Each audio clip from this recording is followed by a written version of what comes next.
Oh,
Come in.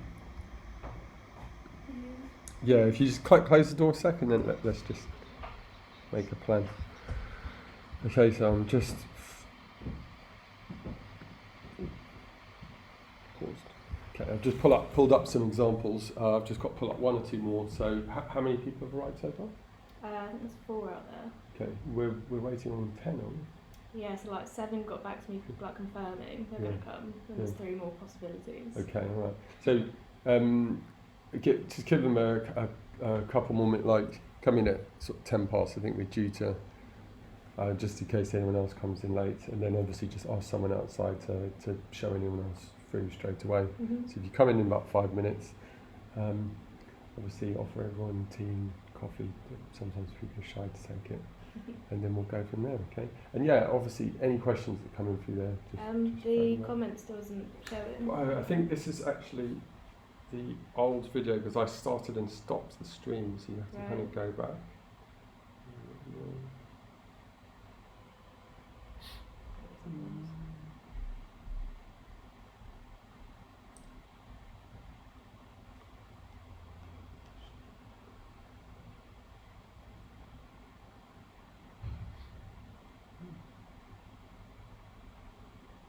Oh, here we go. So you go into this one. That's us now. Okay. The other one was the other stream. Oh right, now it's got to check. Yeah. Cool. Are you logged in as Emily, or were you logged in as MintTwist? No, it's MintTwist. Yeah. So just say hello. Yeah. Fire any questions at me, and just keep chatting away to anyone who joins. Okay. We need just like 5 minutes. Yeah, I think a couple of minutes now. I'm basically ready. I'm just pulling up some examples. So yeah, anytime they want, just get them in. Yeah. Yeah, those ones. Yeah.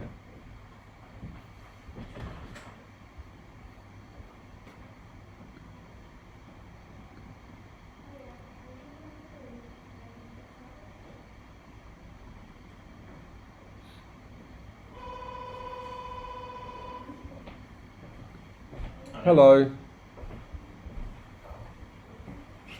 How are you doing? Yeah, good, thank you. Good to see you, Elliot. Adam. Adam, back to meet you. Hello. Hi. Right. Marianne. Marianne, Yeah. pleased to meet you. Hi. Chris. Chris, pleased to meet you. Regine. Regine.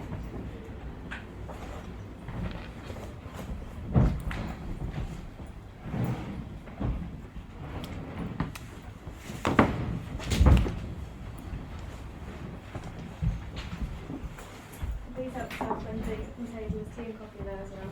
Thank you. Let's get it going because I need some coffee. Sorry? Coffee? Yeah, please, yeah. Thank you. Thank you. Would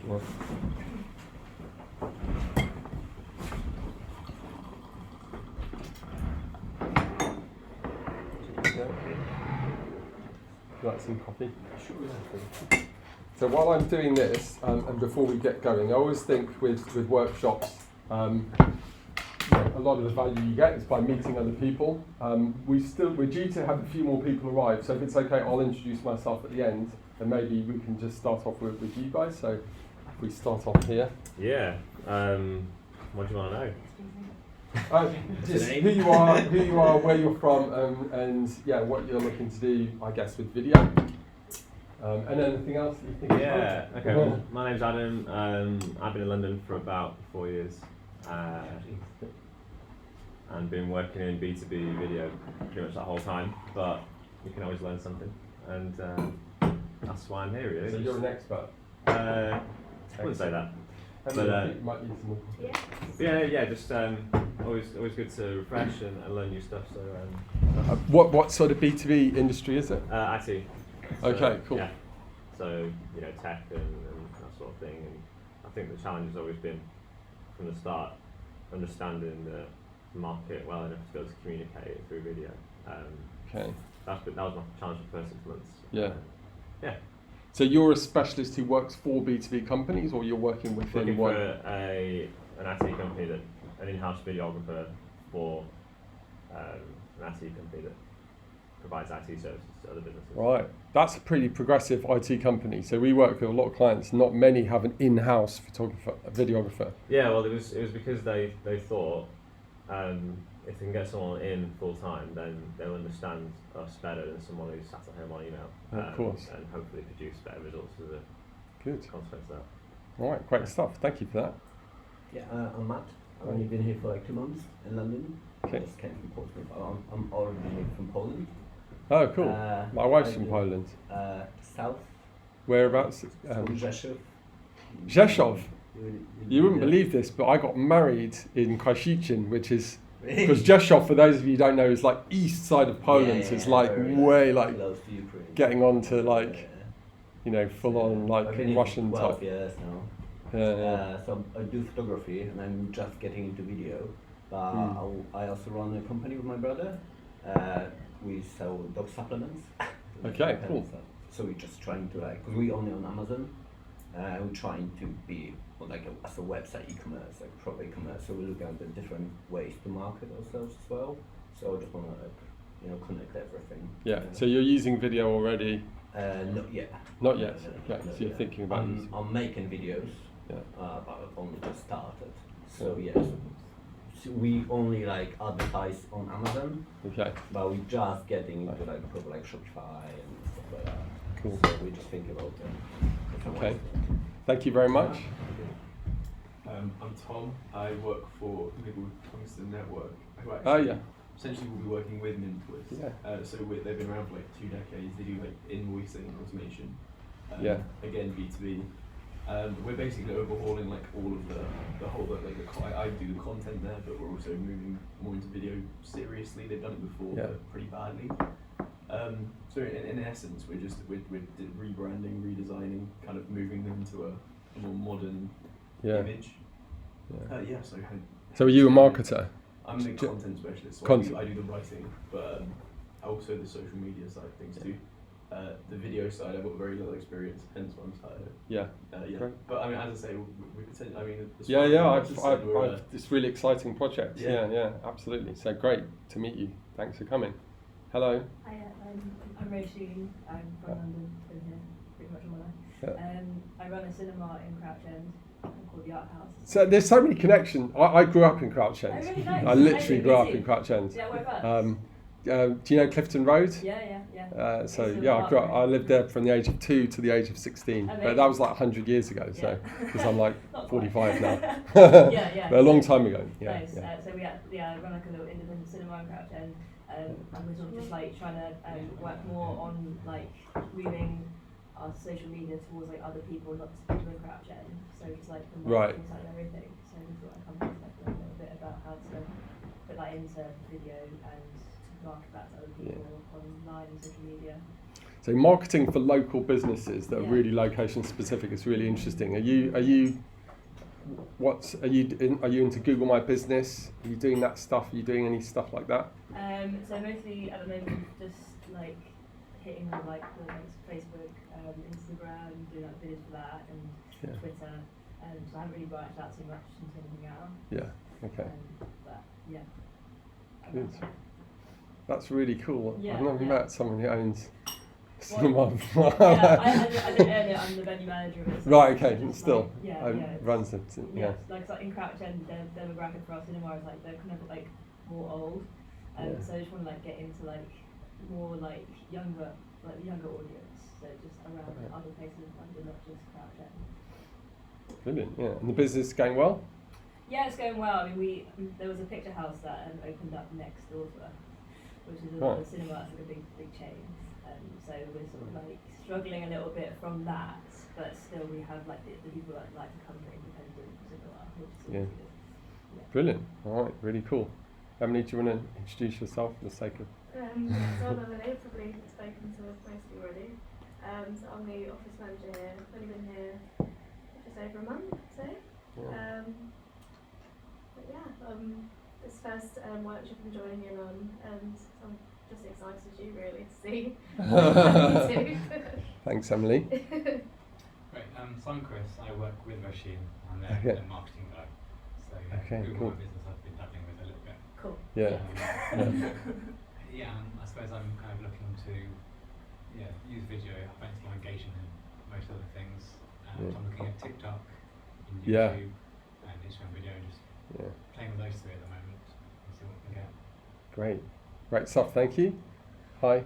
Hi, I'm Marianne. I'm from Argentina, so I will do my best to understand everything. Wonderful. Yes, Welcome. my English is very bad.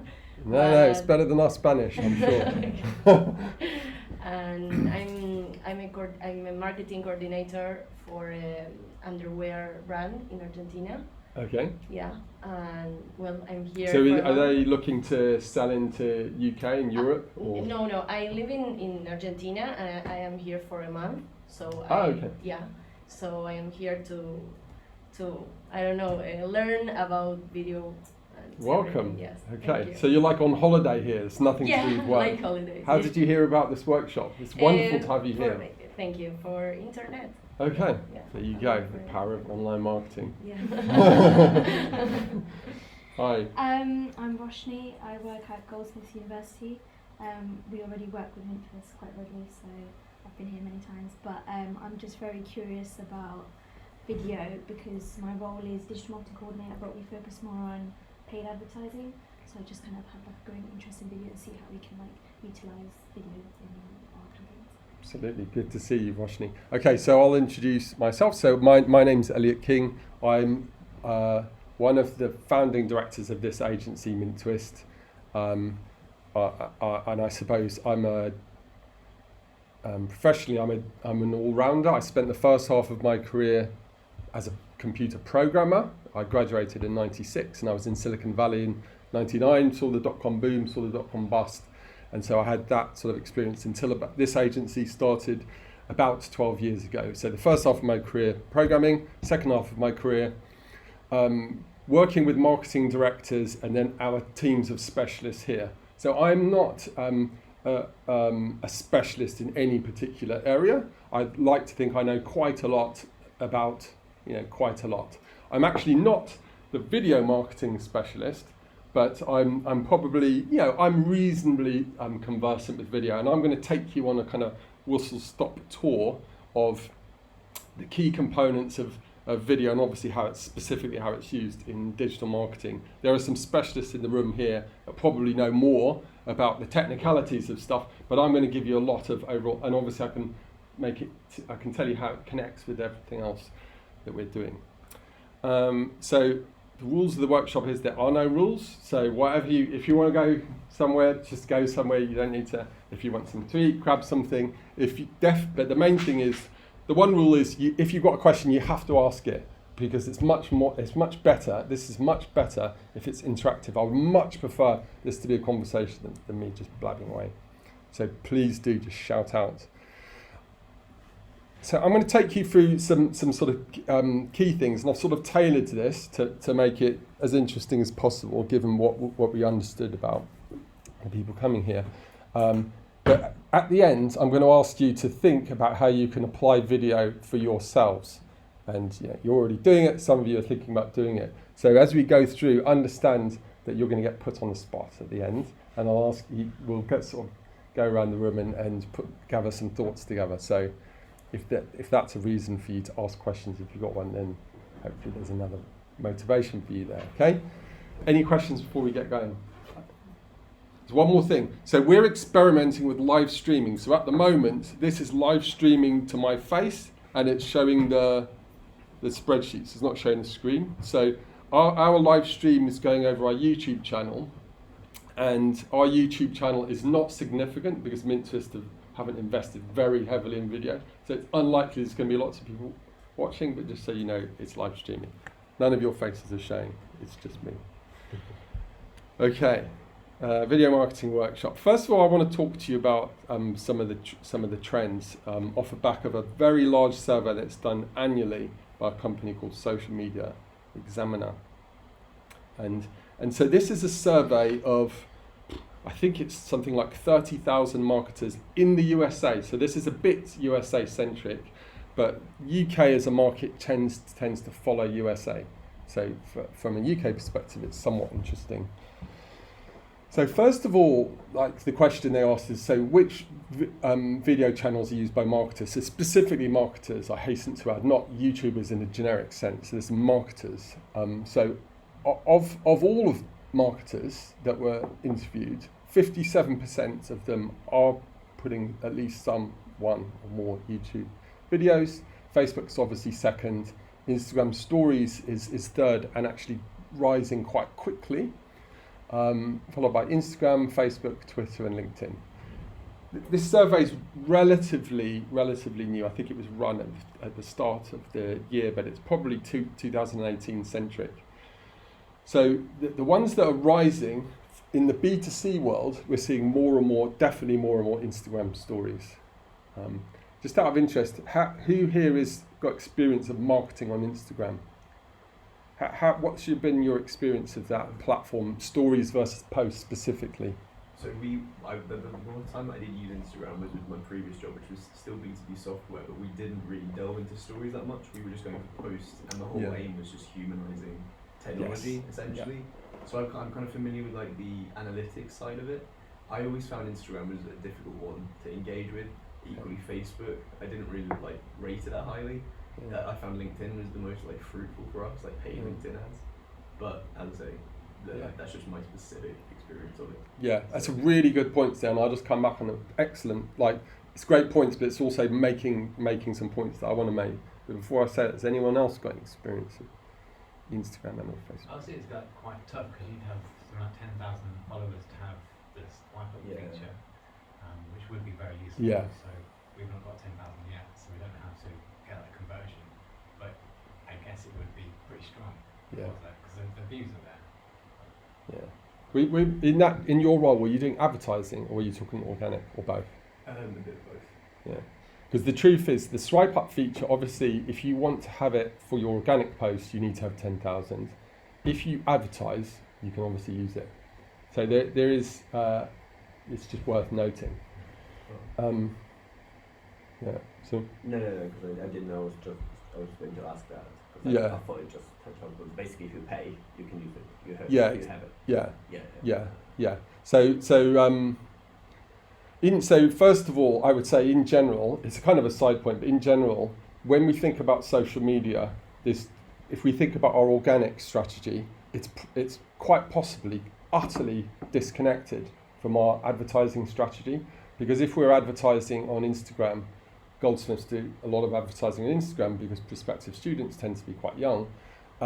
The objective of the vast majority of Goldsmiths money advertising spend on Instagram is not to grow an Instagram following, it's to drive traffic to a subject page of some description. Whereas if you're running an organic, and I'm absolutely sure that you guys will be trying to foster a community and other people will be trying to do the same. But it's quite a different it would be different objectives and possibly a very different strategy. Yeah, knowing that I can pay for the swipe up is pretty good. Yeah. We just run a vertical trailer and then swipe it away ticket, it's great. Yeah, it is quite cool. And then I suppose the second thing to say is, in general, and I think I'm probably speaking to people who already know this, but in general, hi Obi. The amount of time spent on the Instagram platform, if you divvy up the time, I think it's something like 4 times more time in total is spent in stories rather than posts, and that's a trend. That's not static. So there's been a trend away from posts specifically.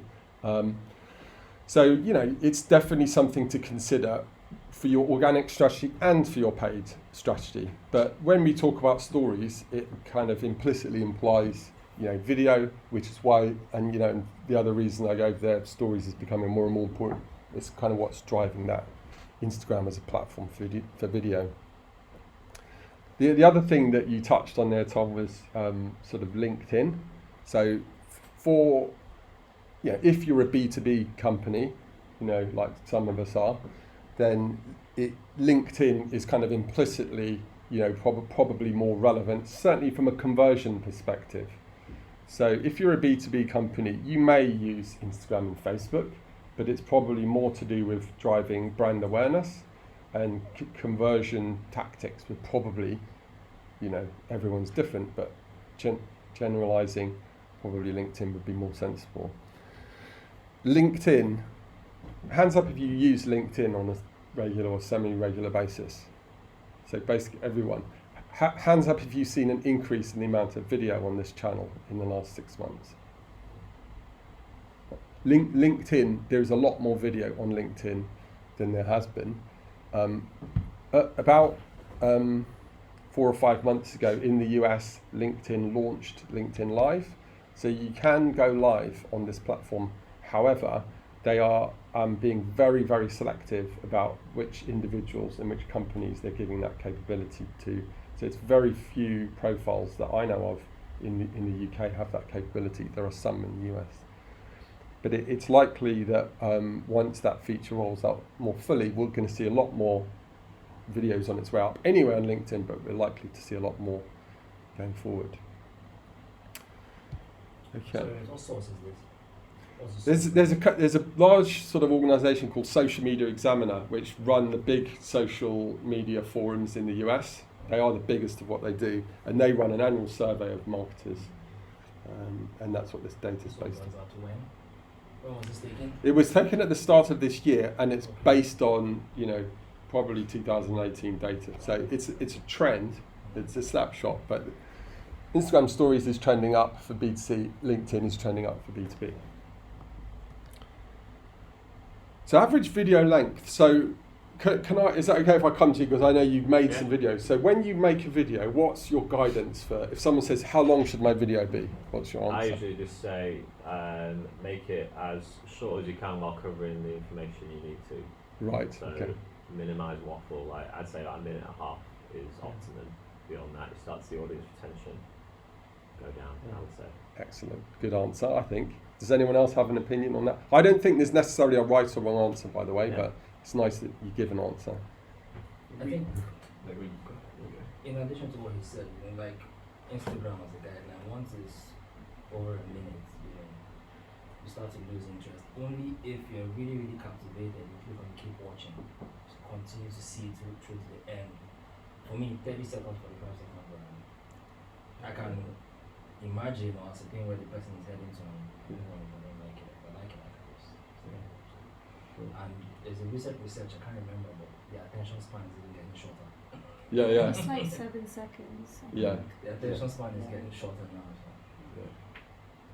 7 seconds, Yeah, you're saying. that So was what's what that based? Are you talking about specific platform or That's specific like the type of ad? average. I think that's they recommend for if you're doing paid advertising for a video on there to be, because otherwise they lose interest. Yeah. So that is like the kind of key number. Yeah. So there's what I was sort of going to go on to say is I would say the length of time depends on the purpose and the channel, definitely. And in general, if we talk about advertising, particularly if it's on Instagram, then you've got to get your message within 7 seconds. I wouldn't say that a B2B interview ad with a specialist needs to be 7 seconds for obvious reasons. So it definitely depends on the format of the video, but also the channel, because as Obi mentioned, I think, and probably everyone else, in Instagram, I think an Instagram story has to be maximum 1 minute anyway, if I'm not mistaken, 60 seconds, an Instagram story. Instagram, and then you have to move to TV, like Instagram TV. Yeah, if you go to IGTV, you can go a bit longer, but even then there's a limit, I think, is 10 minutes. Yeah, I think I'm pretty sure it's 10 minutes. They alter it, but there's limits on those channels.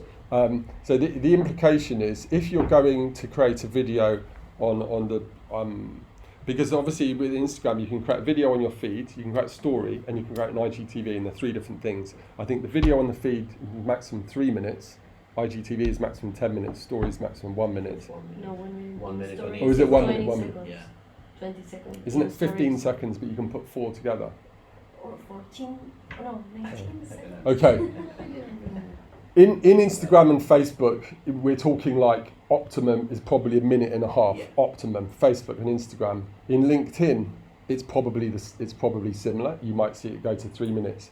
There is a case for long form video on YouTube, up to 10 minutes or longer. If you're live streaming, you can be live streaming for 50 or 60 minutes. If you're podcasting or video casting, you're taking a video of a podcast, an episode might be anything from well, often episodes are about 20 minutes. They can be up to 40 minutes. They tend to talk about the length of time of a commute.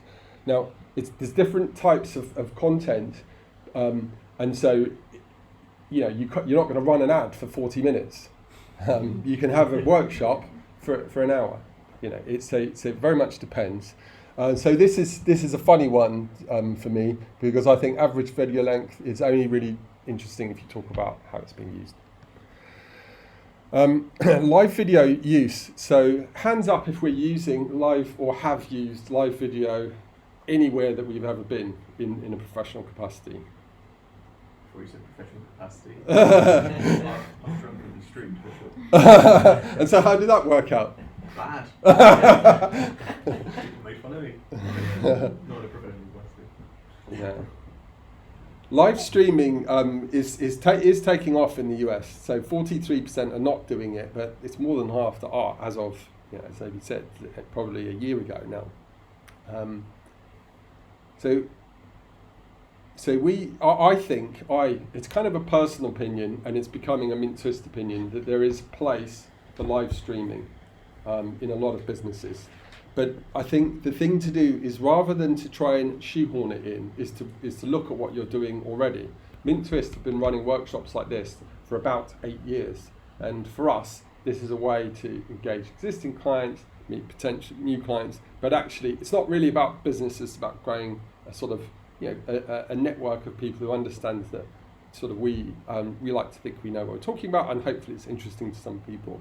And so, for us, plugging in live video to what we're doing here is kind of a natural extension. And we'll talk a bit about live video, you know, at the end. By the way, what time are you due to finish here, Emily? 1 o'clock. Okay. So we've got time. Is that good for it? Does anyone need to leave early? No. We're good for 1 o'clock.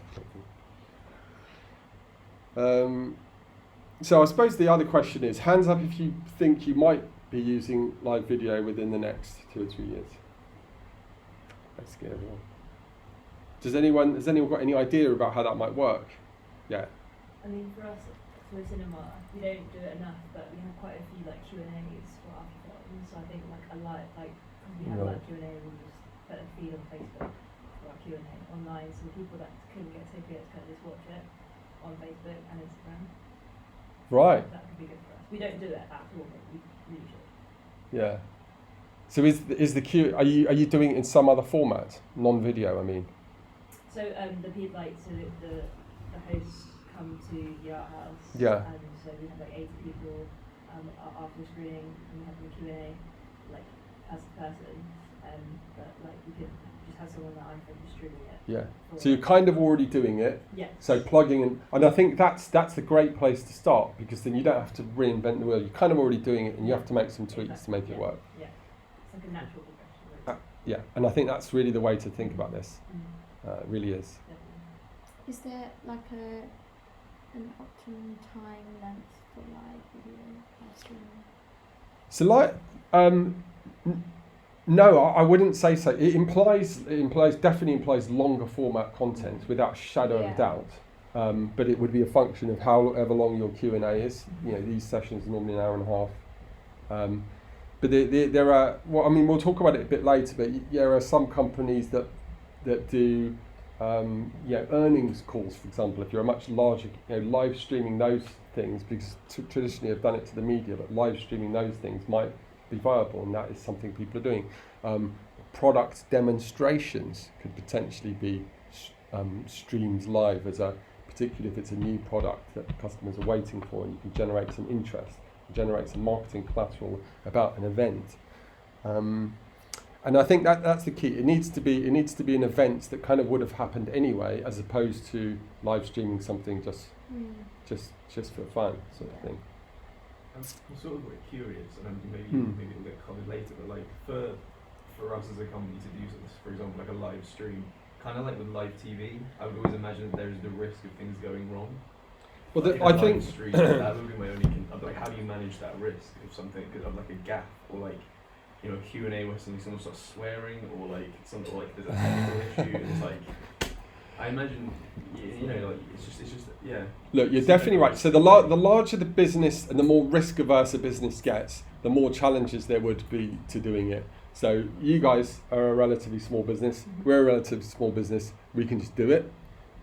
If you're a larger business that is risk averse, it's going to there's going to be more hoops you have to go over, and you would probably have to stage manage the scenario, much more.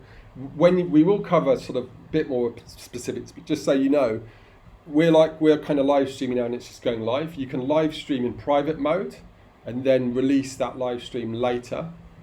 So it's filmed live. It works so well. Like it'd be so good for an established company to do. I think the key is if you're because you're from a very large company, you're from a pretty but so what I wanted to say is basically like the way we do it, it's a large company and we have to be very careful. So you pre-record basically, you do the recording, you send it to the legal team has to vet it first.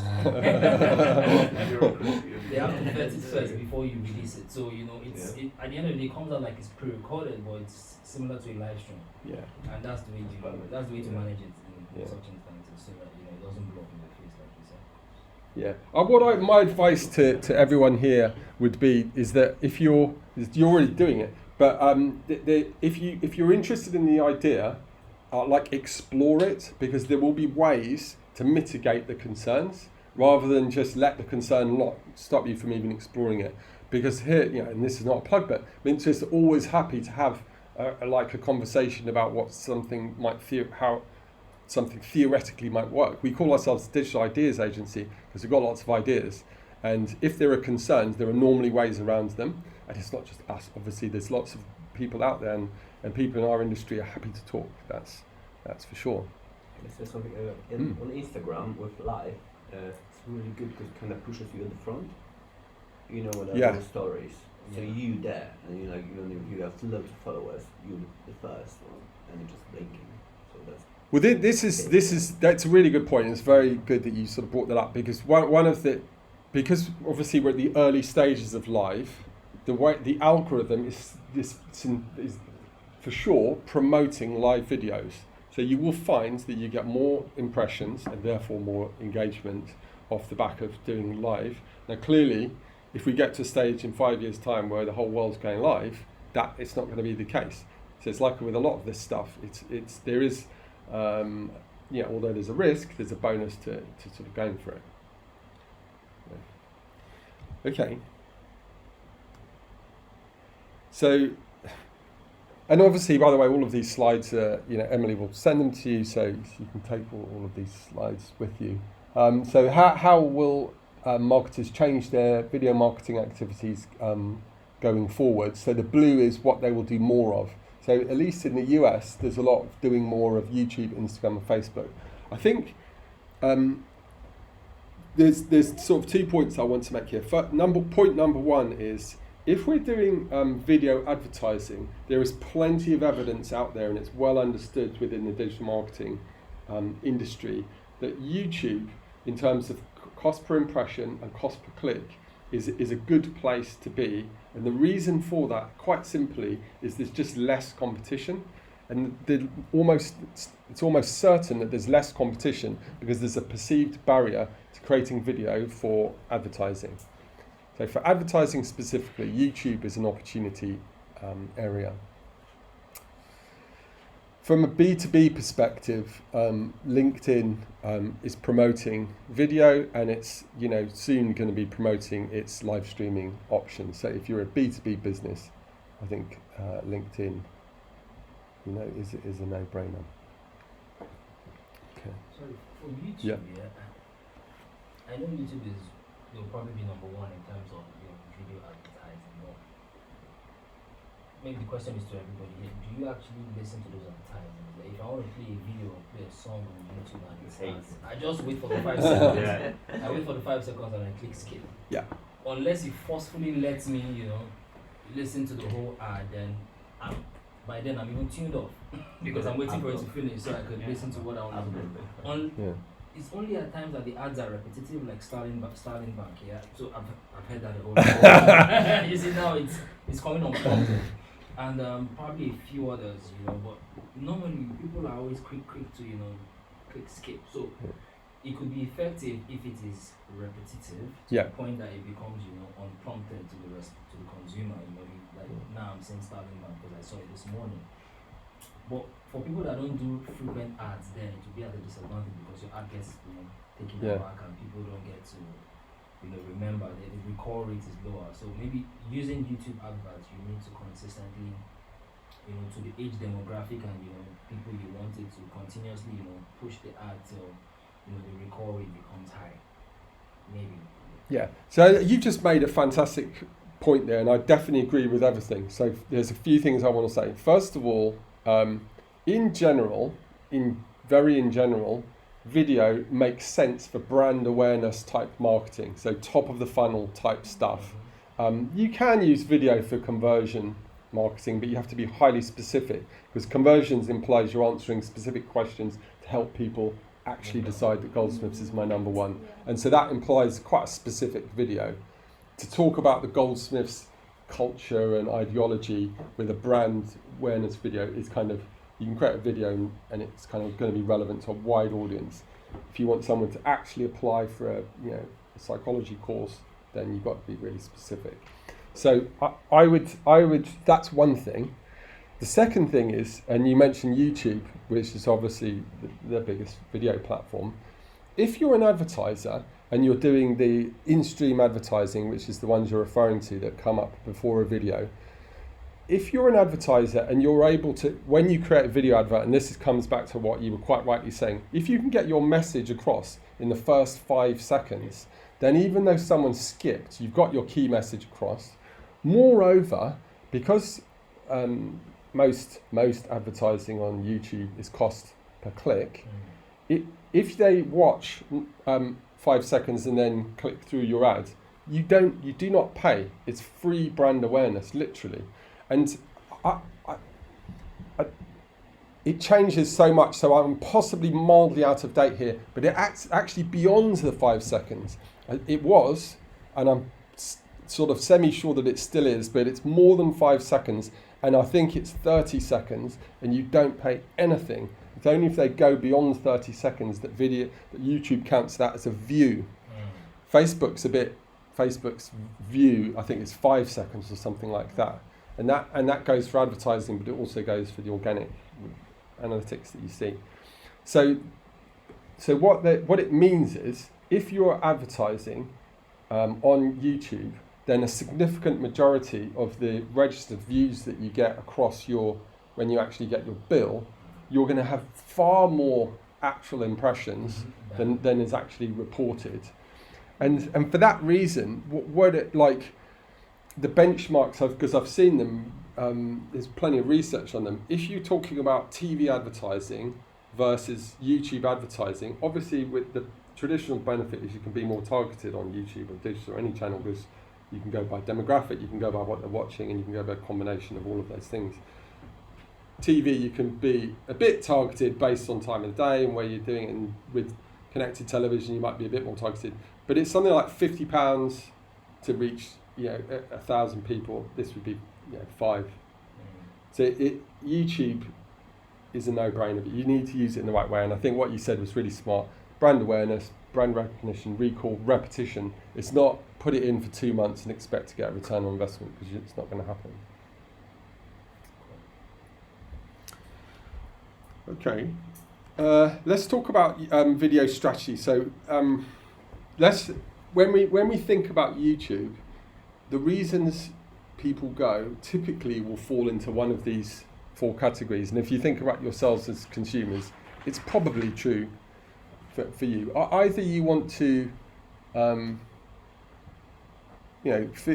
learn about something in some detail. So these are if you for me, when my wife asked me to do some housework at the weekend, I'm like, oh my God, do I have to do this thing? And I don't even know really how to do this stuff, and I'm worried I'm going to destroy the walls and bang through electric cables and things like that. So I will watch how-to videos about DIY, and it's quite specific, like how to fit a door hinge, how to drill through a brick wall, without breaking down the whole wall, and that type of stuff.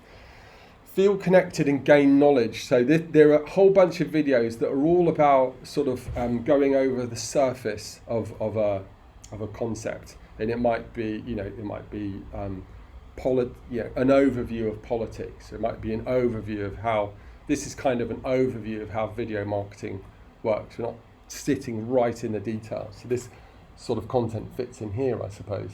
Then there's inspiration, motivation, there's lots of those types of videos, and then there's entertainment.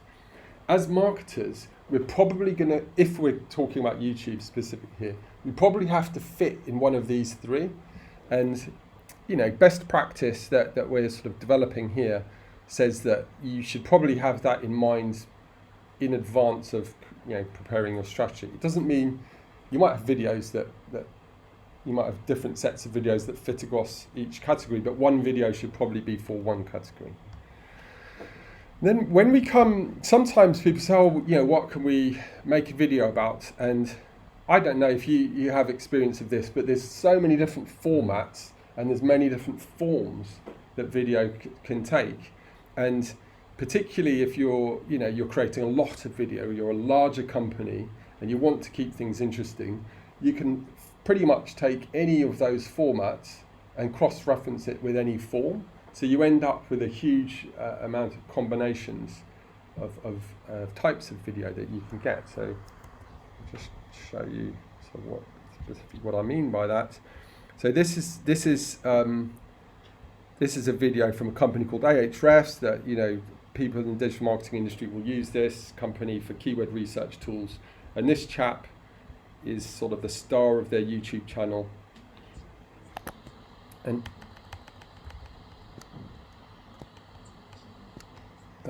he will eventually converting them into customers. So in this keyword research tutorial, I'm going to show you how to do keyword research that will help you increase traffic and revenue. Stay tuned.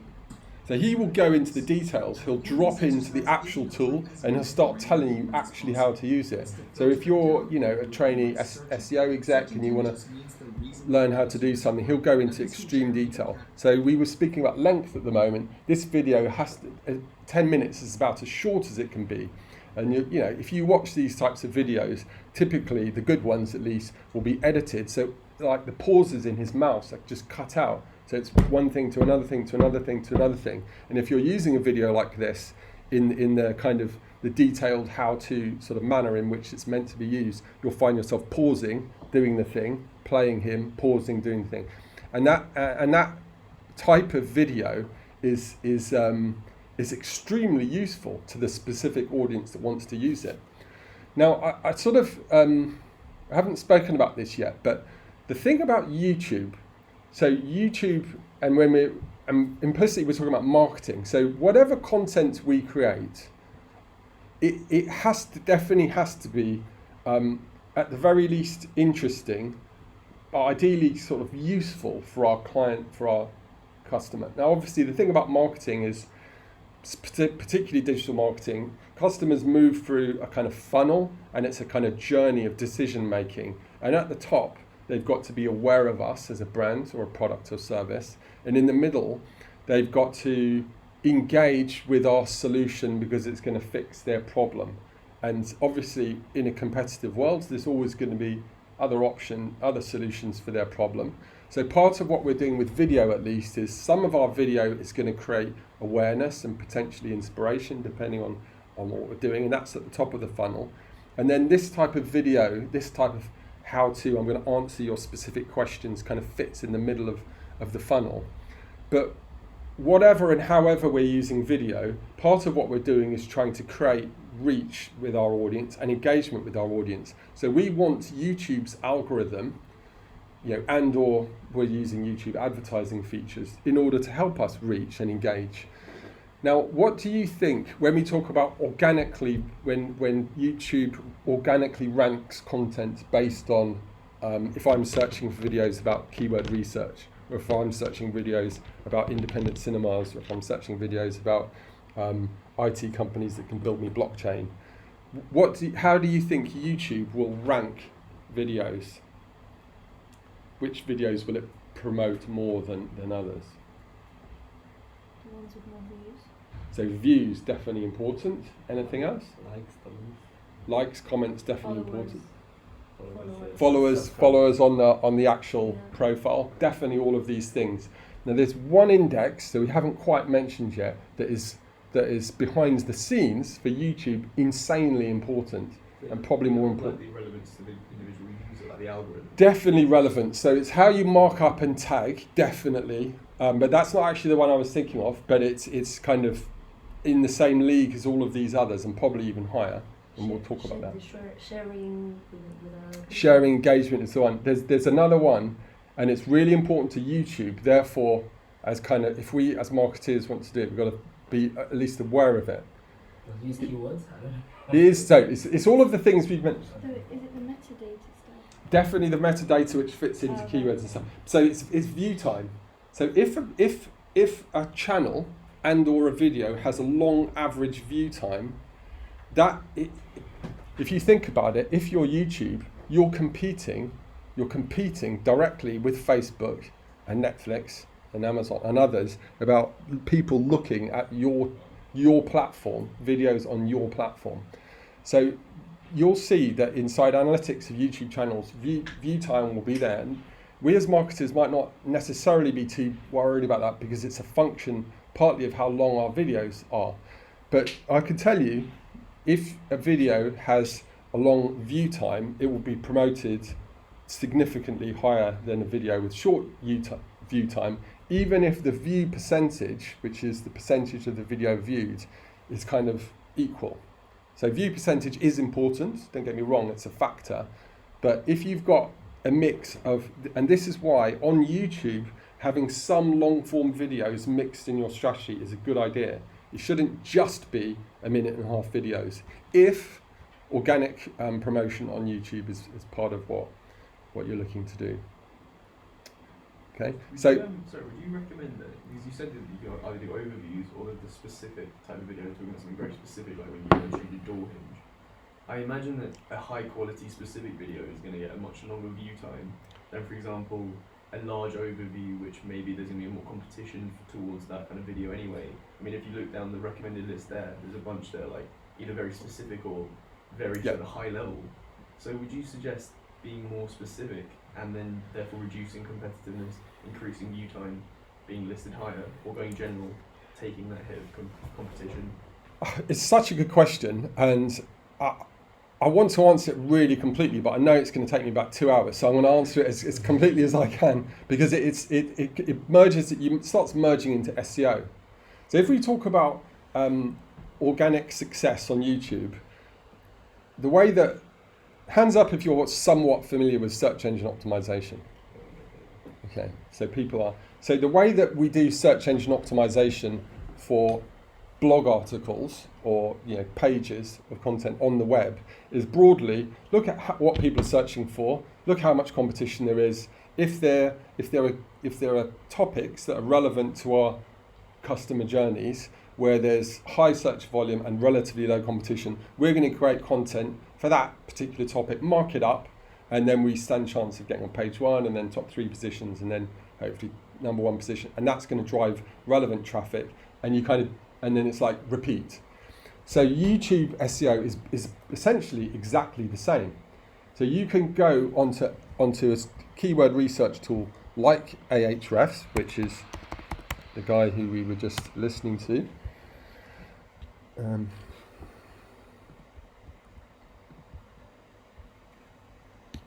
Then you can go to Keywords Explorer. Who wants to give me a key phrase that's relevant for their business? Independent cinema.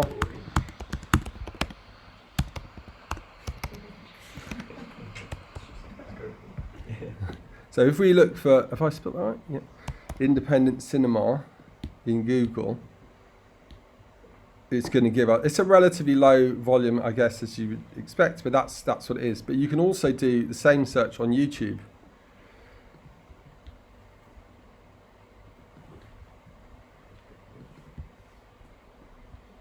I'm going to change it to cinema in case the volume's too low.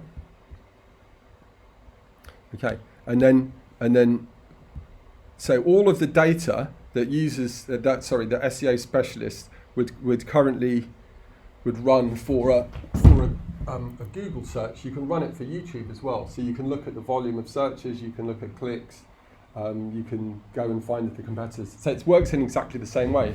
So the way that SEO specialists will research blog articles, if there's a blog article opportunity, our recommendation now to clients that we work with on SEO is that you look to create a video to support almost any blog article, because what you find is a correlation between search opportunities in Google and with YouTube. So it makes sense to combine the two. But if you're just doing YouTube in isolation and you're not doing blog articles, you can it's the same sort of approach. And then, obviously the implementation is slightly different. The way that you mark up a video is different from the way that you mark up a page, but the approach is broadly similar. Does that answer your question? Yeah, I also really like this tool, because yeah. we use Bright Edge. Do you know that one? It's like, I don't know Bright Edge. They're based in the US, but that's mostly just like general blog content. But the fact that you can like sort this by channel. Yeah, this and SEMrush are the kind of the industry SEO specialist tools of choice. Probably you're talking. There's content research tools out there. Yeah. I like this. Yeah, this is a cool tool. And so what I would say is this, the second thing I wanted to say. So when we're doing that type of research about what are people looking for, it's normally quite specific, because that's really where the opportunities would be. That type of content is probably content that sits in the middle of the funnel. And the kind of generic video strategy 101 would be create that type of content that's a bit longer, and then work out what your brand awareness tactic is going to be, and that's probably shorter form. And to give you sort of an example of what MintTwist are doing, having obviously been thinking about this a little bit, is we've got 3 types of video on our excuse me, my machine's a bit slow. We've got 3 types of video on our channel, and broadly they sit in 3 types of playlists. So if that's a workshop summary, but these are our 3 main types of video. First of all, this is our kind of brand awareness content. Because we saw that lots of people were going on our individual people pages, probably, for various reasons, some will be friends and family. We decided to create little 60 seconds with each person who works at MintTwist. They would talk about what they do at MintTwist for 30 seconds. They would talk about themselves for 30 seconds. And this type of content is short. It's shareable on the social media channels, and it kind of generates some awareness about, MintTwist, because it's an individual, so therefore people can sort of relate to it. These Mint tips, these are like between 3 and 10-minute videos about a specific tip.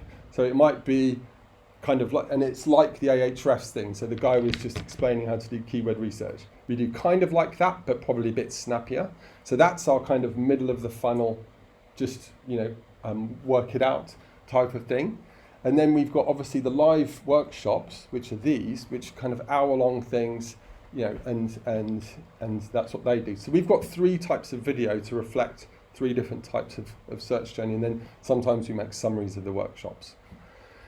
And so a video strategy broadly might look like that. You've got different types of video to serve different purposes. Any questions on that?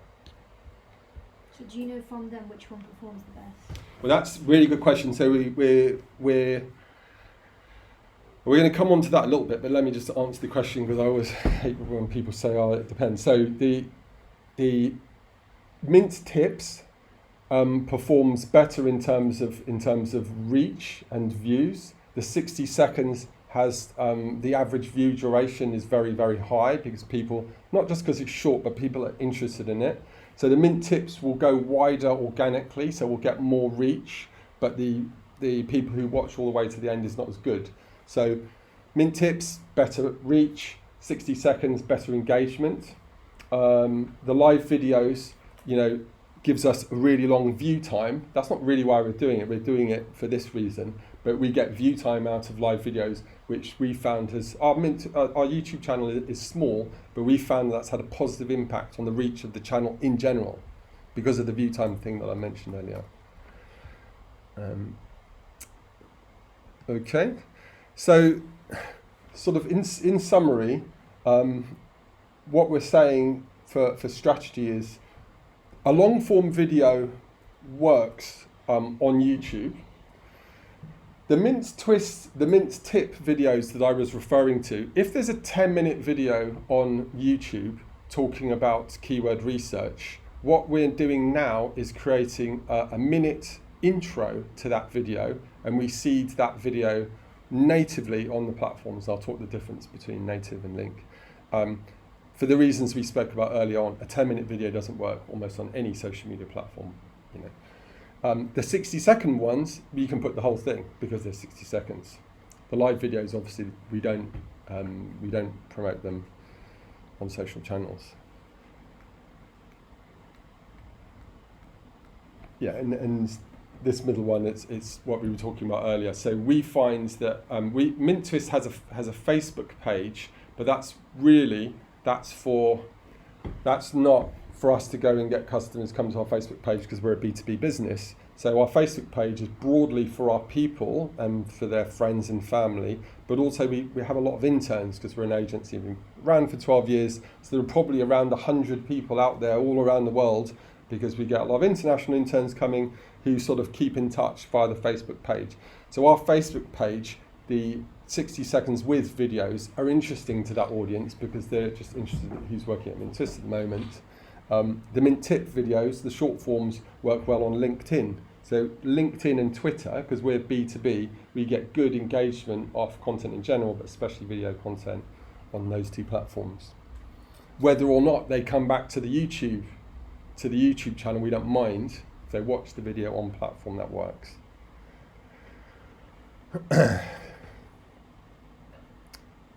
Yeah, I think we've sort of covered this. Short form video on social media, 90 seconds or less is probably the way to go.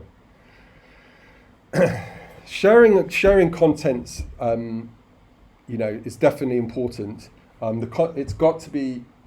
When we say great, it doesn't need to be perfectly produced necessarily for social channels, but it's definitely got to be relevant and interesting, obviously. Yeah, I have to confess, MintTwist haven't been, probably because we're too British, we don't necessarily ask for, like the video, comment on the video, press the icon, do all that stuff. But the truth is, there's plenty of evidence that it works. So asking in video for engagement is probably a good idea. There's, for sure, we know the social networks, very, very well. If you create a LinkedIn video and then comment on your own video, it will increase the reach of that video. So commenting on your own video is for sure good practice on LinkedIn. It's actually best practice for YouTube as well. I think we'll say it later, but if you create a YouTube video and then create a comment against your own video and pin the comment, so the comment's a bit of supplementary description, it works to engage users, but it also has an positive impact on the algorithm. So native versus link, let me just drop out and just show you an example, and I'll show you a LinkedIn example. So this is MintTwist's company page on LinkedIn, and so what we do is, as I mentioned, we post different content and sometimes we post videos. So when you go in and look, when you post a video, there's broadly two ways of doing it. You can either post the YouTube link and it will render like this, or you can post a native video. So the native video is if you go in YouTube and download the MP4, or you might have it available and then you just upload it to LinkedIn. There's two ways of doing it. Broadly, if you post the link, the YouTube link, you will get engagement and it will be okay. So for MintTwist to have 365 impressions about 400 impressions. That's kind of normal for this page, for a post. Engagement is actually a bit higher than average, so we normally see about 3.5. So it's quite good engagement, and there's some tangible engagement there as well. However, if we go to the next screen, remember I sort of mentioned that you want more reach and engagement on LinkedIn? Well, the experts here at MintTwist have been looking in depth at the algorithm, at content types and tactics about how you can do exactly that. We've put all of the answers together in a video that you can find in the comments below. I hasten to add, I'm a terrible presenter. I'm definitely not going to be the long-term presenter for MintTwist. We're in experimental mode and everyone else is a bit shy, so I'm putting myself up for it at the moment, and that was filmed against there. But the point is, that's obviously native video, and what we're saying there is, here's the full video to learn about LinkedIn, which is a YouTube link, and you can go on here, and the full video's 5 minutes, and we'll talk about LinkedIn, and we'll show you the screen and stuff like that. But the actual engagement, the reach is it's like 6 times the number of the previous post, and 6 times any average post that we've got. So if you create short form native video on LinkedIn, and this is broadly true of all of the platforms, the reach will be higher because algorithm is promoting video, particularly if it's high performing video. The engagements and clicks through are broadly similar, but obviously the net amount is 6 times the amount because the reach is significantly higher. So it kind of tells you that it's the algorithm. It's the algorithms at the moment promoting native content that's engaging, which implies it's not that long.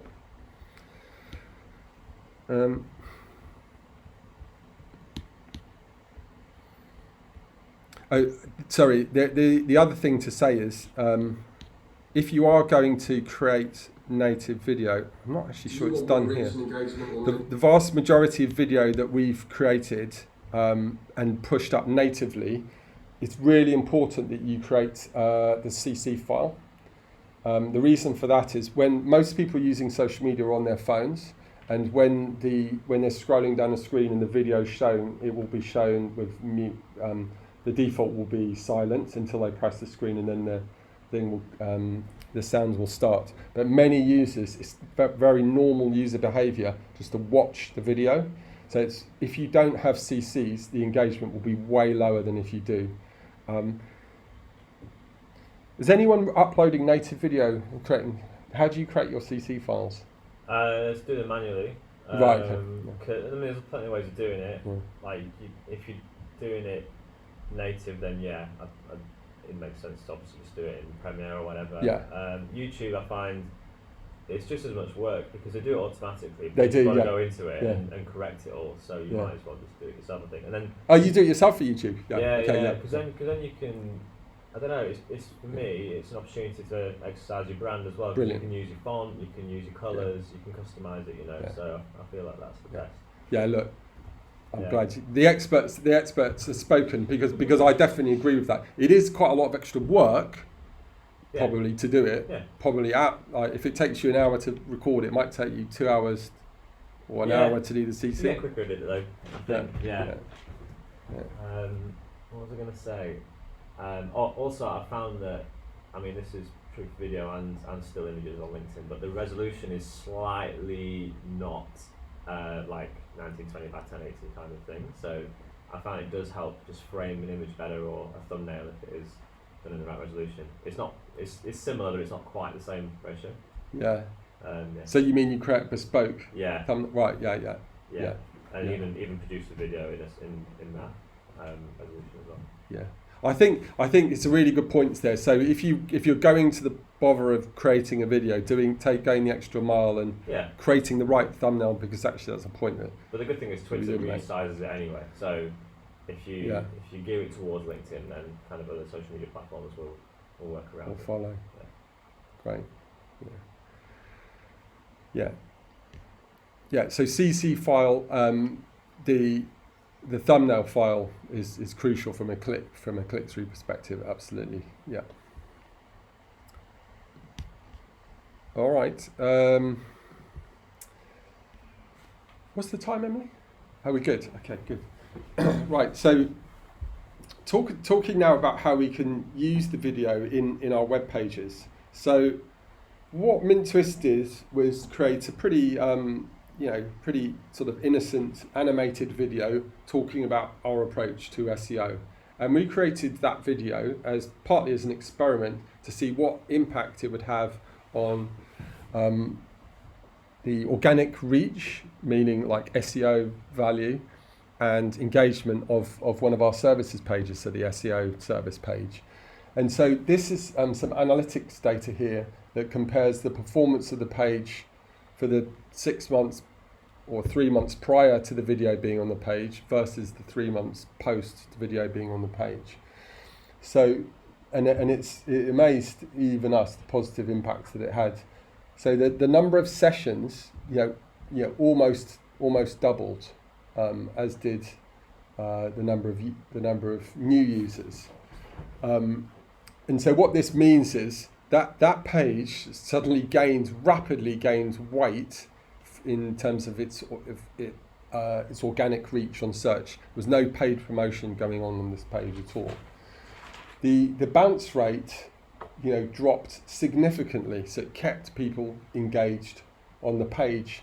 The number of pages that a user would go on beyond the engagement of that particular page to engage with went up pretty significantly, 25%, as did the average duration of any given session.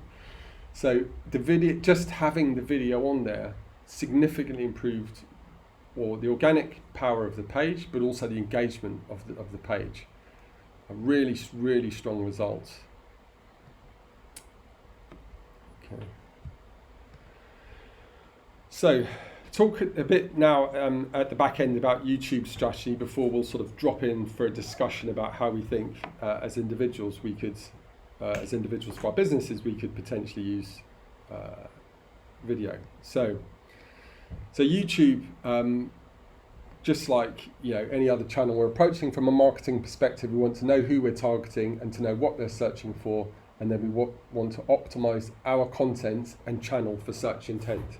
So a bit like with an SEO strategy where your business is going to have its core keywords that are sort of conversion focused keywords. So global invoicing platform or invoicing system for large companies. So there's going to be a whole bunch of keywords that are really specific. They're always going to be important for Tungsten. But then there's going to be a whole bunch of awareness topics. So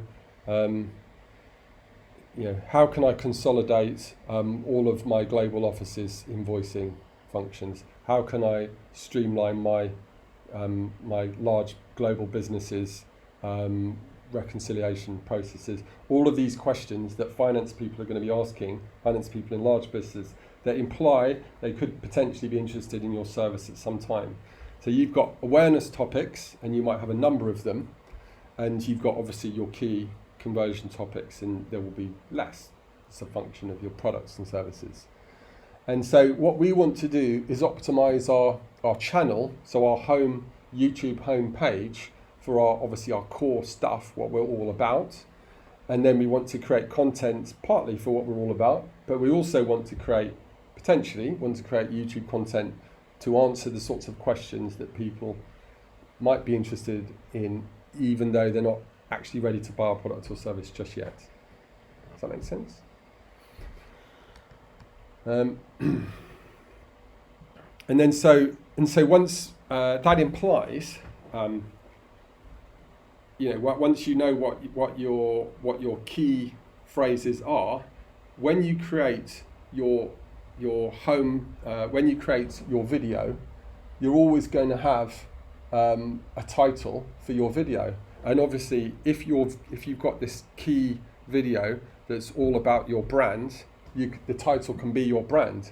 But if it's about what's the coolest independent films in UK 2019, you don't even need to mention your brand, because it's not a branded search term. It's got nothing to do with your brand. It will be on your channel, so you can leverage the value, but you don't want to disturb the title with your brand. And if you do want to put your brand in there, put it at the end, because the general rule for search for the Google search spider is that it will always read from left to right, and it will always give most prominence to the words that are to the left. So in general, SEO in general, but also on YouTube, try and put your brand to the right. Some video channels you see will be brand name hyphen, brand name hyphen, how to, best women's running shoes, brand name hyphen best men's running shoes, brand name hyphen, most fashionable running shoes. You'll be better, most fashionable running shoes, brand name, best women's running shoes, brand name. Makes quite a big difference because the title is one of the most important things that the YouTube algorithm will look when it's ranking videos. So would you say City, University of London, Campus Tour is better or worse than Campus Tour, City, University of London? Yeah, I think it's strictly speaking from a YouTube perspective, we've read a Campus Tour, City of University of London, absolutely. This is actually, when they go to their particular YouTube channel, this is like the home video that sits in there. So it's not necessarily about capturing search traffic. This is more, you've decided you're interested, so have a look at this. It's really prominent on our YouTube channel. But in general, your point is right. So definitely you want the keyword in the title, but also having a consistent layout for your channel is quite important. Sorry, what was your? Adam. So Adam spoke already about the importance of the thumbnail, which visually makes a massive difference around click-through rate. So if you go into a YouTube channel and we look at analytics, you can see how many times your videos were shown in search, and it will show you impressions over any period, but it will also show you the click-through rate, and the click-through rate is directly proportional to the thumbnail. But also, users are going to intuitively have a quick look at the title and possibly scan the description. So that's why it's important to get our keywords in for this type of video, but particularly for the types of videos where we're trying to capture search, where they're not really looking for our brand, they're just looking for an answer. And what do you think about put another link, your website link on the description? It works. It doesn't work. I would say to link to, to your Instagram or your webpage. So in general, social media platforms really don't want their users, they see them as their users, not ours, to leave their social media platform. Certainly not to go to someone else's social media platform. So for that reason, if you're going to post a video, native video inside any social channel really, if you put a link out in the main bit of the comments, you will find the algorithm will downgrade that video if the link's going out. Okay. So we do think you should put links in, but we think it should be the first comment. Remember I said put a comment against it. That's where you put the link, not in the main bit of the thing. Now you might think, the click-through rate might be lower because it's not part of the, conceptually you're right, but the algorithm will punish you more than the benefit you'll get by putting it in the main bit.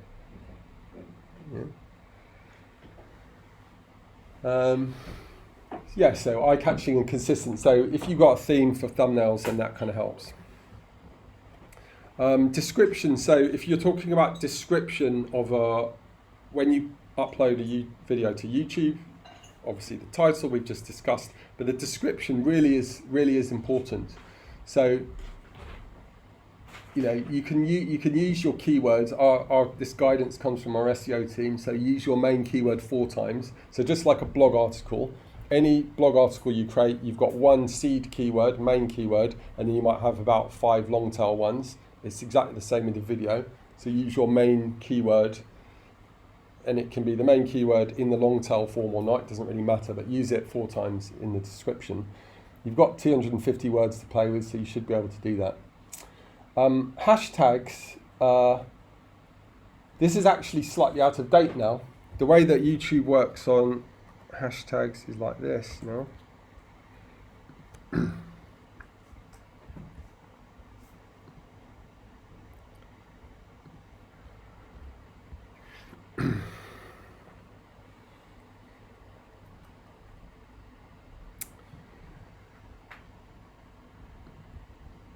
So it used to be the case that in the description you could put hashtag digital marketing. Let's choose one that I think's possibly been edited.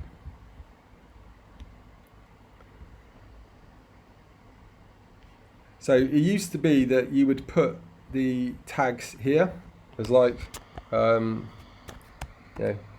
Ooh.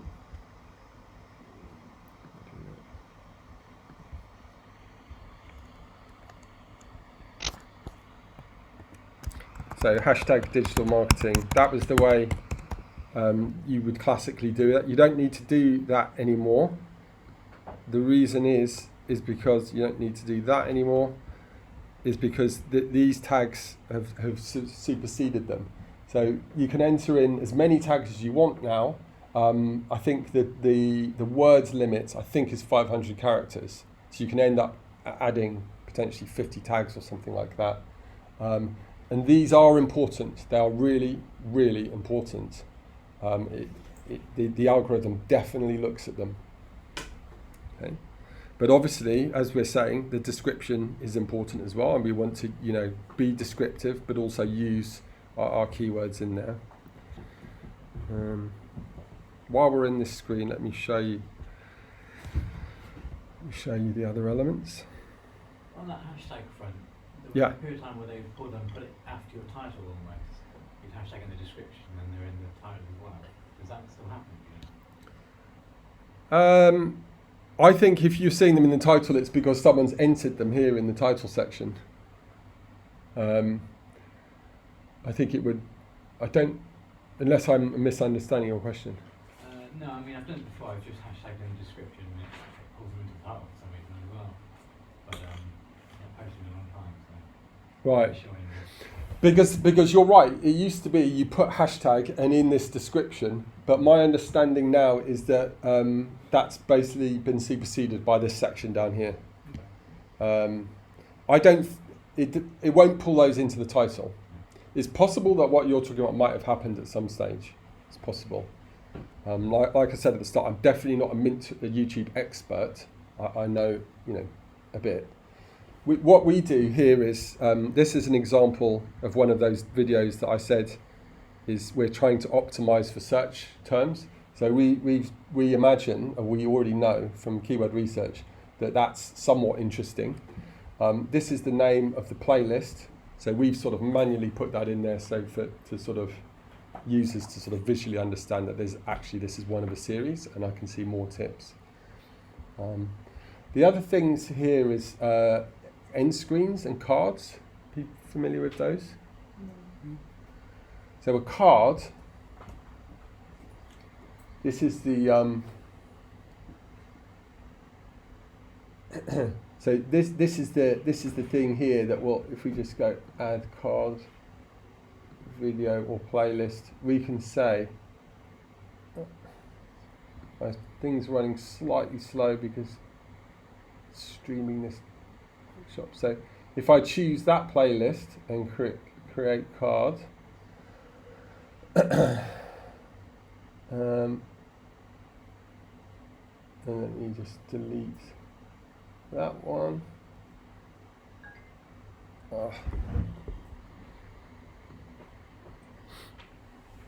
Then this little information icon here, when you click it, it's going to drop down and promote the MintTwist playlist. So you've probably seen it as a user. So that's what that's doing. If you do that, your video is more likely to create more impressions for your channel because it's just another engagement point.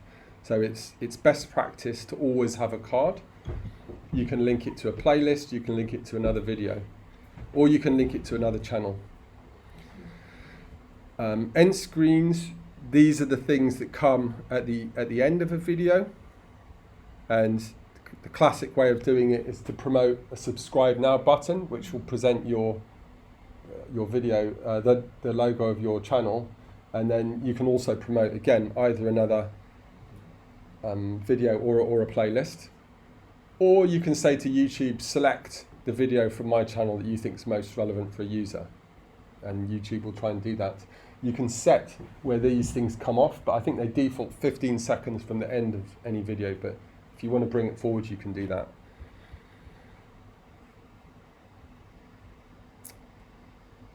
Is there anything else to say?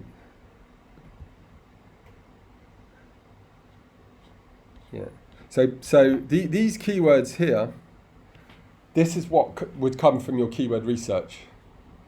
This is directly what would come from your keyword research.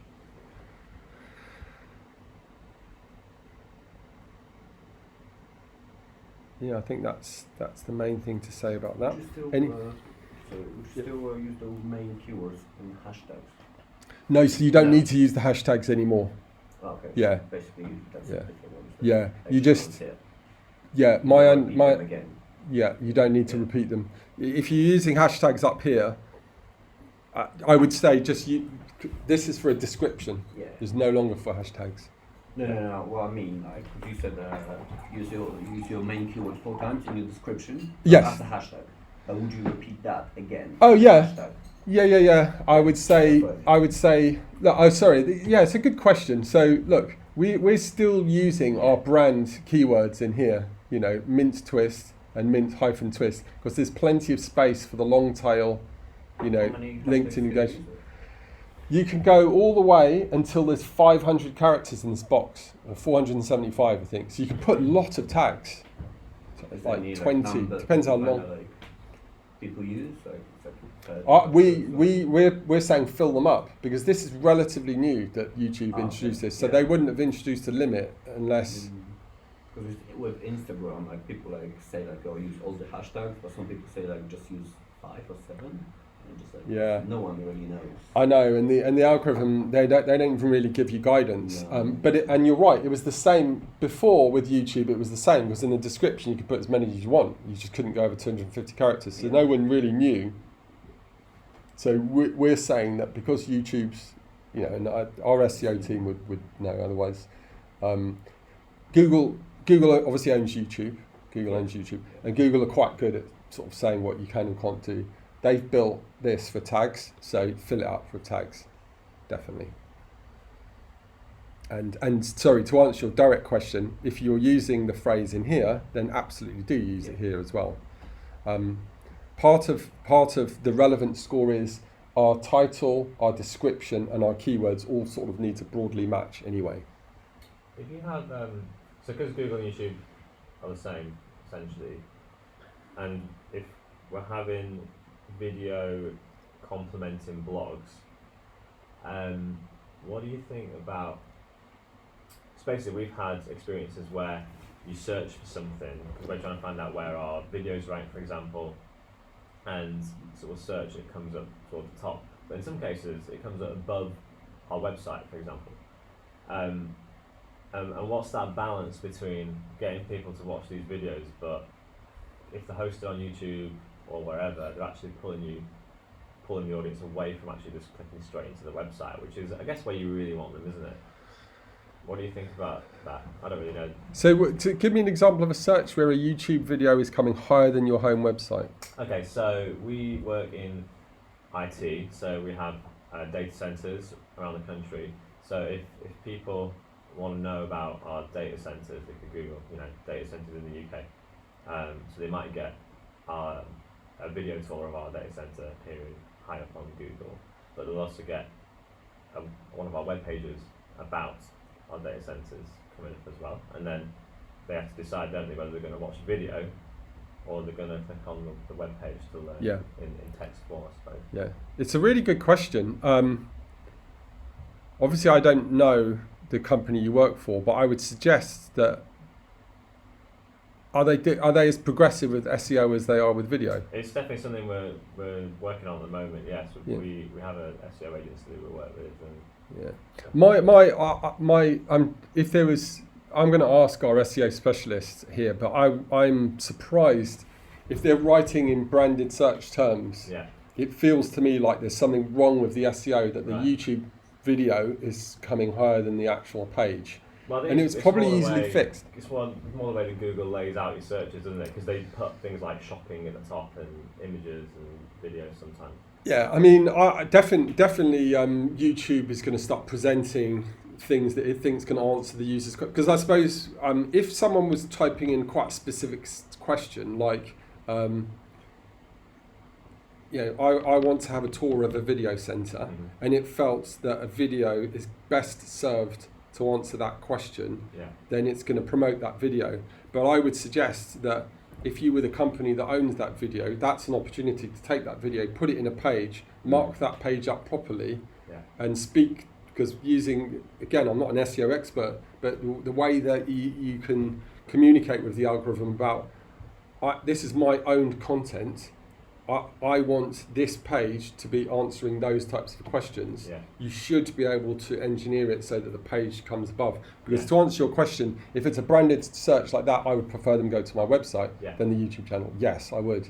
If the YouTube video that we've created is coming above our page, that's something the SEO team should fix as soon as possible, in my view. If it's a long tail question, like, what sort of security measures should be in place for an ideal data center, and they go to a YouTube video, and that's your branded YouTube video, that's okay, in my view. Cool, thanks. What's the time limit? 1:30. Okay. Okay, nice to see you. So tags optimization, we spoke about, these are the tags at the bottom of the screen. So doing your keyword research to get them, but also looking at what competitors use is a good idea. So the about page, so on our channel page, we've also got an about us page. It's another opportunity to provide description, our main keywords. And then we go to, see you later, Washi.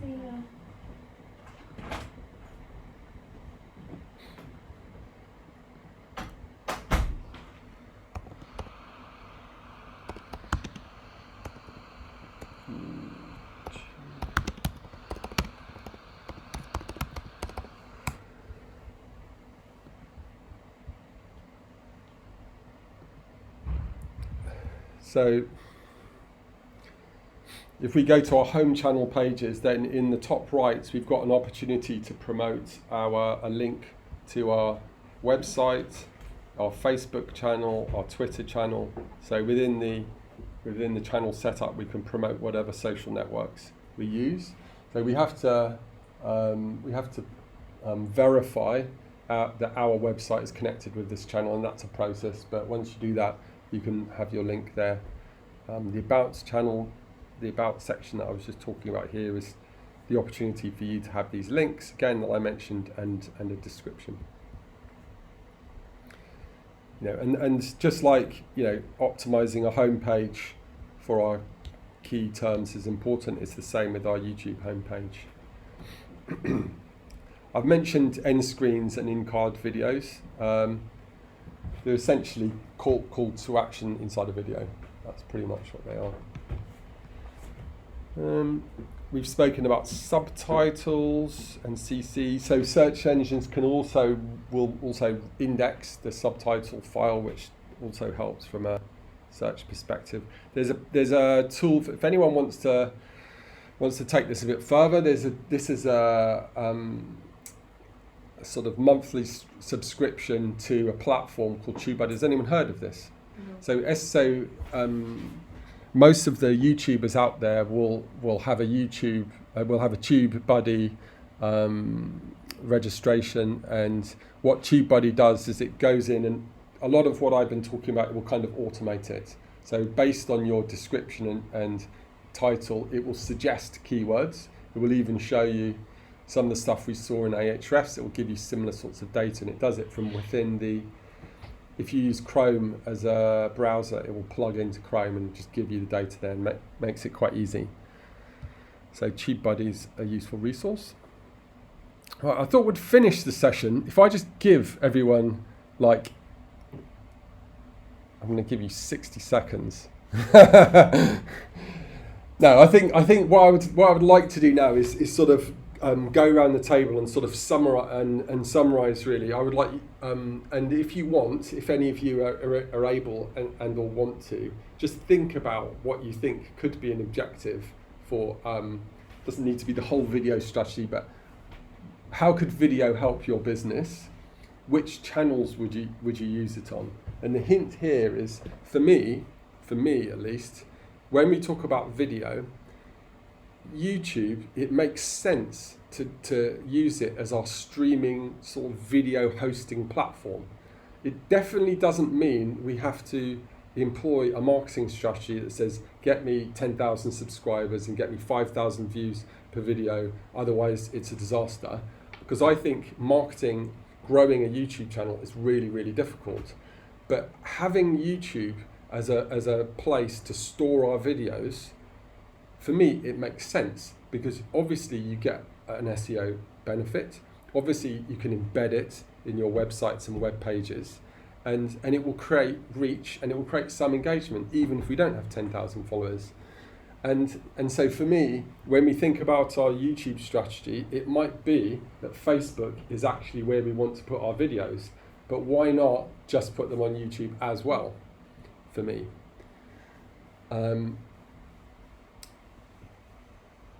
Yeah, and and I think the key thing with strategy, it's really about the formats and the forms, because if you can come up with, 1, 2, or 3 formats and forms, and you can be then you give yourself a bit of consistency, and you can start creating proper engagement with an audience, particularly if you've already got audience out there that could be receptive to this new format. I don't think we've got time to storyboard anything.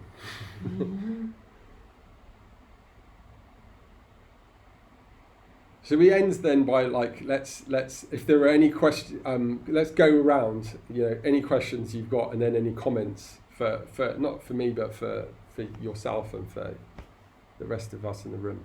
Who wants to start? I think. Oh, go on. Okay. Yeah. No, For me in general, my take up from here is YouTube is a means to an end. It's a vehicle, to the platform. Exactly. So if you look at marketing as a whole and you take, integrated marketing communications, you have several platforms. So YouTube is one of the platforms to engage, whoever your clientele is. So it's a combination of YouTube, Twitter, Instagram, depending on how and where your clients sit. Like you said, depend if you are a napkin business, for example, you're targeting, new moms, in a particular geographical area. So you would ask yourself, what do new moms do? Do they spend time on Instagram? Do they spend time on Facebook? And then you would target them there. And if you have longer videos like how to tie a napkin or the rest, you give them a call to action, they can go to YouTube to watch the full video. And from YouTube, you can still link back to the website, in terms of purchase and things like that. So it's a part of the vehicle to take you through your marketing comms. That's the take up from me. And it's very, very important to know how to use YouTube, because you have put in some ways on, the essentials basically on how to, fine tune it to give you the right things you need to do. Like example, longer videos. Yeah. So your tutorials. That's why you see a lot of tutorials on YouTube, because that's where you get in-depth knowledge. And if you just want to have, brand awareness, top of mind awareness, you can connect it through other channels. But also you need to inform them, probably through the comment there, to link to YouTube to get the in-depth knowledge. So for me, that's how you can connect this, to every other strategy. Yeah. You need to have. So it's really nicely put, and it is so important. Mark Zuckerberg, I think earlier this year, talked about video as a mega trend. And I'm sure you've heard the stats, about 80% of traffic is going to be video in a few years. I think those stats are funny, but there's definitely video as a form of communication is only going to grow from this point. Yeah. It is. I mean, everybody, even your iPhone, people, on the go, you take videos, record it, post it, just for the fun of it, and then, we see a lot of some entertainers, when you have longer videos that have gone beyond the 60 seconds, 2 minutes, the next best is to take them to YouTube, so you know that, and from the impressions you get there, you know that these people actually want to know more. Yeah. You Yeah. know, when you see impressions from YouTube channel, you know, okay, people went there that to actually want to inquire more, know more, and get well informed from there. So Good. it's cool. Yeah. Yeah, thanks, Eddie. I think it's been really good. I think the takeaways for me are two. So I've been kind of creating this YouTube channel for nearly 4 years, and it started out coming into like the IT world and thinking, okay, let's understand the audience, and like, IT directors, and it's quite a bland and dry industry. So started out quite long form, and thought leadership and quite technical content. Then I got into this and realised, short form is actually really engaging, and that kind of golden minute and a half sort of thing was working really well. But now you've mentioned how YouTube ranks you with view time. I think I need to go away and come up with a bit of a long form video strategy, and that having that consistency of 1 or 2 a month. And when I look back at, even though audience retention has been really good on shorter videos, the most successful videos we've had are actually the webinars, even on YouTube, Right. And those views go into the thousands. Should we pull up your channel to give you some promotion? Huh? Should we pull up your channel? No, it's okay. Oh, right. So I think I think that's the thing for me, and we've got a wider marketing team, and talking to them, and not just salary myself off as the video guy, but actually working with them and the SEO team and maximising the content that we're making.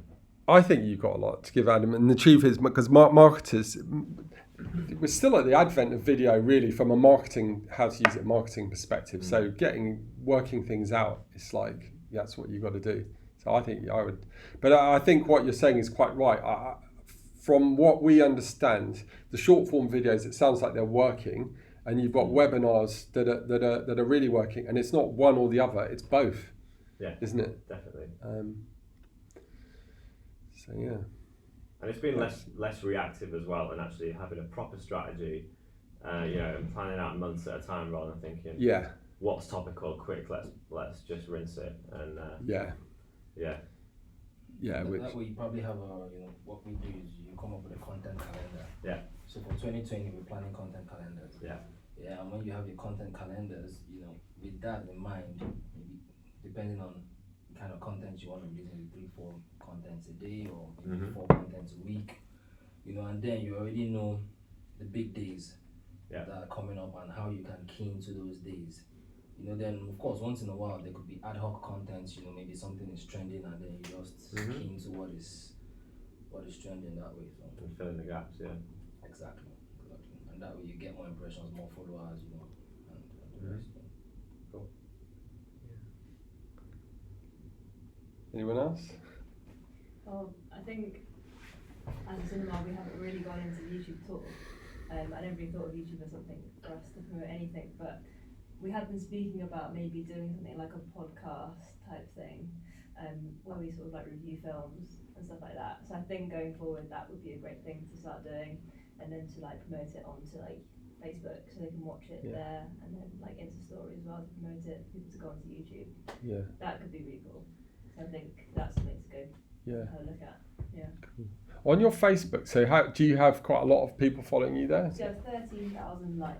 Yeah. On Facebook, and about 1,300 around like that on Instagram. That's pretty good, isn't it? Yeah. So the Facebook page, quite a lot of people are following that. Yeah, one way or another. Really good engagement on like posts that are not so generic. Like, so if you put a trailer for like a film, it doesn't really get that much engagement. But if you like do a video like in the art house, or like a picture of something in the art house, then that gets like a lot of engagement. So like a personal touch is what people like. So something like a podcast could be like a really nice personal touch. I think we get a lot of engagement. Yeah, we're quite fortunately staffed by quite a lot of personalities. There's 5 actors there that could all be quite good in front of the camera, and a lot of people could bring different perspectives to these film reviews. Brilliant. So for me, top would be this brand building exercise. I think YouTube primarily, and then link that out to everything else. Maybe those direct Q&As could be better served on LinkedIn, and that could be our long form as well. Quick snippet reviews for the short form. Tons of ideas. Yeah, I think it's exciting, isn't it? You've got a lot to play with, especially you've got actors, actually. isn't it? Yeah, I know, yeah, exactly. Yeah. Like lots of arty people who are always interested in having their say. But we all watch the films and stuff, so it's good for us to just like bring it out to everyone else. Yeah. And I think YouTube would be a great way to like broaden your audience as well, and not just like have that crouch end crowd, but like people to actually watch it from other areas. It's an interesting thing for cinemas to do as well. I haven't quite seen cinemas do things like that, like podcasts and stuff, especially independent. So I think that would be a really great thing to do. Yeah, I'm not going to worry about ruining the brand too much for just a small little thing that can just have fun, really. Yeah. And no other cinema can do that yet, really. Yeah. Cool, exciting. Look out. Yeah. Oh, what's the cinema called? Art House Crouch End. Oh, Art House. Yeah. Oh, of course. Yeah. It's opposite the YMCA. Yeah. Yeah. When did it open? So we It's opened been in for a while. 2014, so like 5 years ago now. Yeah. Yeah. Do you remember what it was before? Was it the British Legion? So it was the Salvation Army Centre. Salvation Army, yeah, that's what it was when I was a kid. Yeah, it was like a snooker hall at one point, like a club at one point too. Yeah. History. See, a history of the building. Absolutely, yeah, for sure. Yeah. Yeah, no, thank you very much. I learned quite a lot today. So. No, it's a pleasure. Thank you for coming. I mean, what you're just saying now, I sort of want to. Can I digress just for a moment? Because obviously we're here at MintTwist. We've got to think about like the marketing strategy as a whole, and what we see is sort of, and we're always sort of looking at trends and where we need to be, where our clients need to be, and I think. When our agency first started, it was all about an email list. Everyone had their email list, and you would grow your email list. And marketing, a lot of marketing, at top of the funnel would be about get people to sign up for the email list. Because you do some awareness marketing, and it was a bit of SEO, there was websites, there was a bit of social media, but it would all be about getting people to. And you owned your marketing list. And if I had a marketing list of 10,000 customers, or 100,000 customers, or 1 million customers, then I know if I run an email to all of those people. In those days, everyone read all their emails, not so much these days, and a certain amount of people would buy from that. And it was kind of like, so the company's like main marketing asset was its CRM and its owned email list, basically. Now, obviously what's happened is, because there's been a long trend away from people using email so much, away from people even actually opening all their emails, and a lot of it goes to garbage, especially marketing stuff. And now you've got GDPR. So the relevance of marketing lists, or the power of marketing lists to marketing professionals, has sort of gone away. And at the same time, people have been, businesses, social media influencers, even individuals, people are more and more obsessed with, it's not the right word, but concerned with how many followers have we got. Quite rightly, if you've got 13,000 people, that's your audience on Facebook page, and that's in some ways your primary asset. But the difference, I suppose, between now and then, and I think our concern for our clients and for everyone who's not the platform, Facebook or Google or any other version of those, is that they're not actually our customers, it's Facebook's customers. So Dua Lipa, like that singer or whatever she is, she's sort of deleted her Instagram because she was getting frustrated because her posts weren't reaching her followers. Now, obviously, the reason is because she doesn't actually have a direct connection. The connection is via Instagram, and Instagram's algorithm is going to decide how and when her followers, and if they see her content. And it's the same for brands. We don't have this direct control. So I think there are some sort of, in my view, progressive people in our industry sort of talking about this, that actually as brands, what we really need to do is, yes, use these tools, but actually take ownership of engaging our clients. And the way to do that is to we've obviously got our websites that are really important, and that's kind of where we want people to go. But as voice controlled technology and cloud AI, and we start asking questions and getting answers, it's possible the websites will be less relevant in 10 years' time, websites in its current format, than they are now. And actually what we need is content platforms of which look more like a YouTube channel or a podcast channel that sits on top of our website and acts as that thing that engages people. And we don't have to engage our users on a Facebook page or on a LinkedIn page or a Twitter page. And the bit that's sort of missing is that how do you get people from all of these platforms onto our platform if we're saying the algorithm doesn't let us do it? And that's why some marketeers are talking about either a revival for some different form of email marketing list, and it could even be a revival for SMS, because it doesn't need to go through a social platform. If you've got an SMS list, messaging list, and you can reach, instant messaging possibly, and you can reach your clients and say, here is our latest insight from our podcast, go and listen to it. The open rates on SMS marketing or instant messenger marketing or LinkedIn in-mail marketing are way higher than the reach that you would get by posting on LinkedIn or posting on Twitter, or meaning reach against your own audience, let alone the wider audience. And so I think a lot of what you just said there is really important. I suppose, cutting long story short, my advice would be to create the content on a platform that you own, either the podcast, YouTube channel. Okay, you don't own YouTube, but at least you can dictate the content, and then for sure put it on those other channels, but do it in the knowledge that, or try and convey the message to your audience that actually this is where you live. Yes, we're on Facebook, but Facebook says, Facebook, we've got our own thing going on here. Please come and engage us because we're the local cinema in your area, not Facebook. Sorry, it's just a little rant there.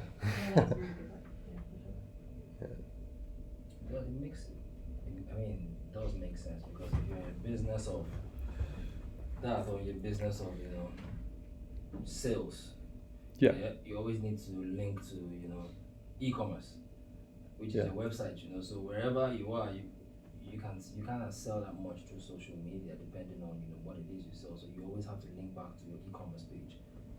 So whatever you do, you have to bring them back to your website, so that that's where the buying happens. Because in the next 5 years, traditional shops will no longer be as functional as they are now. Most people subscribe, buy things online and stuff like that. So I think it's the backdrop of what I said. I suppose it becomes, I missed two key points that is, for me, make it even more important, and you just reminded me. The reason why celebrities, big brands who have big followings reach less of their audience is because more and more of the media real estate on social channels is being taken up by ads. That is basically the reason why.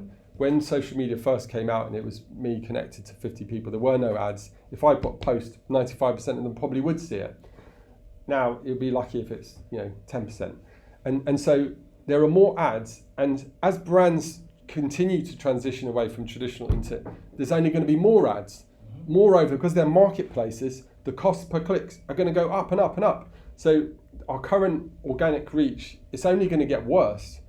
So in my view, we don't work now as brands to create this owned media platform that is our website, but a bit more than that, then the danger is that we'll have to pay more and more and more to whichever intermediary, Facebook or YouTube or Google or whoever, to earn the right to even have the chance to make the sale.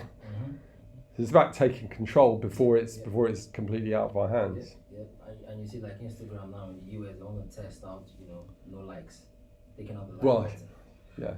And I think it was Nicki Minaj that was saying that, if that happens, basically you only see through paid partnerships now. So what Instagram wants you to do is to pay for them to, give you that, you have to pay for you to be able to view stuff like that. So anybody that wants to advertise on such platforms now, you can't do it through organic anymore. You have to pay. Pay Instagram, like you said, is their customers, not their followers, not yours. So they are looking for ways to milk what they have. They're businesses. It's a business.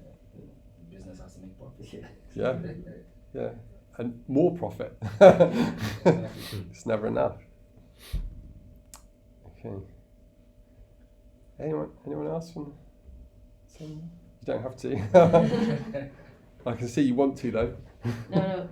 In my case, it's different because fashion brands have another challenge, that is what they want to communicate, because in general we communicate inspirations or video campaigns. So I think we need to think what we want to communicate. I think the objective for us is to be closer to the woman in our case, because we are an underwear brand.